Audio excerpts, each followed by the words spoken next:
അതൊരു കഥയായിരുന്നില്ല. തൻ്റെ രാജ്യത്തിനും നാട്ടുകാർക്കും വേണ്ടി സർവ്വതും ത്യജിച്ച ഒരു രാജാവിനെ ചതിച്ചു വീഴ്ത്തിയ യഥാർത്ഥ ചരിത്രമായിരുന്നു. നെഞ്ചുനീറി ചത്തുലഞ്ഞ മനസ്സോടെ അയാളിരിക്കുന്ന നിമിഷം വർഷം 3 പിന്നിട്ടിട്ടും ഇന്നും മനസ്സിൽ നിന്നും മായാതെ നിൽക്കുന്നുണ്ട്. അന്ന് ഒടുക്കം മൊറോക്കോയോട് പരാജയപ്പെട്ട് പോർച്ചുഗൽ അവസാനിപ്പിക്കുമ്പോൾ ആ മണ്ണിൻ്റെ ഉയിരും ഉന്മാദവുമായ മനുഷ്യൻ കണ്ണീരണിഞ്ഞുകൊണ്ട് ഒറ്റയ്ക്ക് പുറത്തേക്ക് നടന്നകലുന്നുണ്ട്.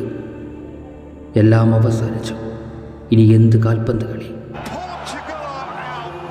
ചിരിച്ചുകൊണ്ട് കഴുത്തറത്ത ഫെർണാണ്ടോ സാന്റോസിനോടും പോർച്ചുഗൽ ടീമിനോടും ഒറ്റ ചോദ്യം മാത്രമേ ഈ ലോകത്തിന് ചോദിക്കാനുണ്ടായിരുന്നുള്ളൂ.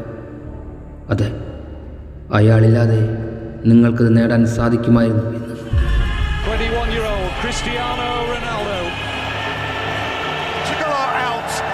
Cristiano Ronaldo is out. 18 years since that trembling teenager and scores. And the boy from Madeira who loves playing for his country. മിനിറ്റുകളും മണിക്കൂറുകളും ദിവസങ്ങളും വർഷങ്ങളും അങ്ങനെ കടന്നുപോയി.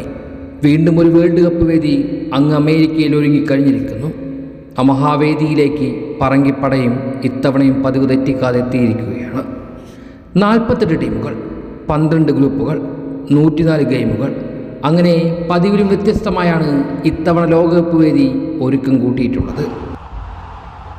ഉസ്ബെക്കിസ്ഥാൻ, കൊളംബിയ എന്നിവരടങ്ങുന്ന ഗ്രൂപ്പ് കെയിലാണ് ഇത്തവണ പോർച്ചുഗൽ ഉൾപ്പെട്ടിട്ടുള്ളത്. പ്ലേ ഓഫ് 1 വിജയികൾ കൂടിയാകുമ്പോൾ കോളം പൂർണ്ണമാകുക തന്നെ ചെയ്യും. പോർച്ചുഗലിന് മാത്രമല്ല, ആർക്കും കാര്യങ്ങളങ്ങനെ ഇത്തവണ വേൾഡ് കപ്പ് വേദിയിൽ എളുപ്പമാകില്ല.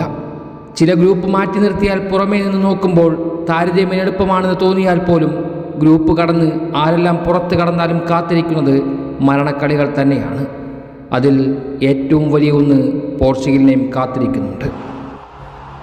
ഫുട്ബോൾ ലോകത്തെ ടീമുകളുടെ വളർച്ചയനുസരിച്ച് ചെറുമീനുകളെപ്പോലും കരുതിയിരിക്കേണ്ട സമയവും അവസ്ഥയുമാണിത്. അതിനിടയിലാണ് റോഡ്രിഗസിൻ്റെയും ഡിയാസിൻ്റെയും എല്ലാം കൊളംബിയയും, കൂടെ ആദ്യമായി വേൾഡ് കപ്പിലേക്ക് എത്തുന്ന ഉസ്ബെക്കിസ്ഥാനും. ഗ്രൂപ്പിലെ 1ാം സ്ഥാനക്കാരായും 2ാം സ്ഥാനക്കാരായും ആര് കടന്നാലും പ്രയാസങ്ങൾ നീണ്ട നിര തന്നെ മുന്നിൽ കിടക്കുന്നുണ്ട്. റൗണ്ട് ഓഫ് 32, 16 അങ്ങനെ എളുപ്പമായതൊന്നും പുറത്തു കടക്കുന്നവരെ കാത്തിരിക്കുന്നില്ല എന്ന് സാരം.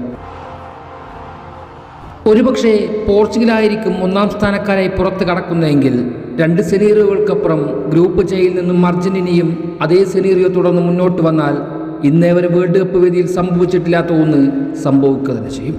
അത് ഇതിഹാസങ്ങൾ തമ്മിലുള്ള ആ ഒരു പോരാട്ടത്തിന് വഴിയൊരുങ്ങുക തന്നെ ചെയ്യും. അതുകൊണ്ട് തന്നെ ഇതിഹാസങ്ങളിൽ ഒരാൾക്ക് പാതി വഴിയിൽ അവസാന റൈഡിലൊന്നിൽ അവസാനിപ്പിച്ച് മടങ്ങേണ്ടി വരും.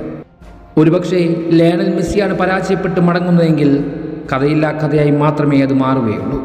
പക്ഷേ മറിച്ച് റൊണോ ആണെങ്കിൽ ലോകകിരീടമില്ലാത്ത കരിയറോടെ അയാൾക്കെല്ലാം അവസാനിപ്പിച്ച് പടിയിറങ്ങേണ്ടി വരും. എന്നാൽ പക്ഷേ കൊളംബിയ, ഉസ്ബെക്കിസ്ഥാൻ പ്ലേ ഓഫ് 1 ആര് വിജയിച്ച് മുന്നോട്ട് വന്നാലും ഇന്നത്തെ പോർച്ചുഗലിന് അതൊരു വെല്ലുവിളിയാകുകയില്ല. കാരണം ഇന്നവർ ഒരാളുടെ ബലത്തിലല്ല ഫുട്ബോൾ ലോകത്ത് വിലസിക്കൊണ്ടിരിക്കുന്നത്. അതുകൊണ്ട് തന്നെ ഗ്രൂപ്പും കടന്ന് മുന്നിൽ വരുന്ന എന്തിനേയും നേരിടാനുള്ള ഊർജ്ജവും കരുത്തും അവരുടെ പക്കലുണ്ട്. ഇനി അതിനെല്ലാത്തിനും പുറമെ അവർ ഇത്തവണ പൊരുതുന്നത് രാജ്യത്തിന് വേണ്ടി മാത്രമായിരിക്കില്ല. അവർക്ക് വേണ്ടി സർവ്വതും സമർപ്പിച്ച, അവർക്ക് വേണ്ടി സർവ്വതും സമ്മാനിച്ച അവരുടെ രാജാവിനും കൂടി വേണ്ടിയിട്ടാകും. അത് പോർച്ചുഗൽ 2026 വേൾഡ് കപ്പിൽ ഗ്രൂപ്പിൽ നിന്ന് ആരംഭിക്കാൻ കാത്തിരിക്കുകയാണ്.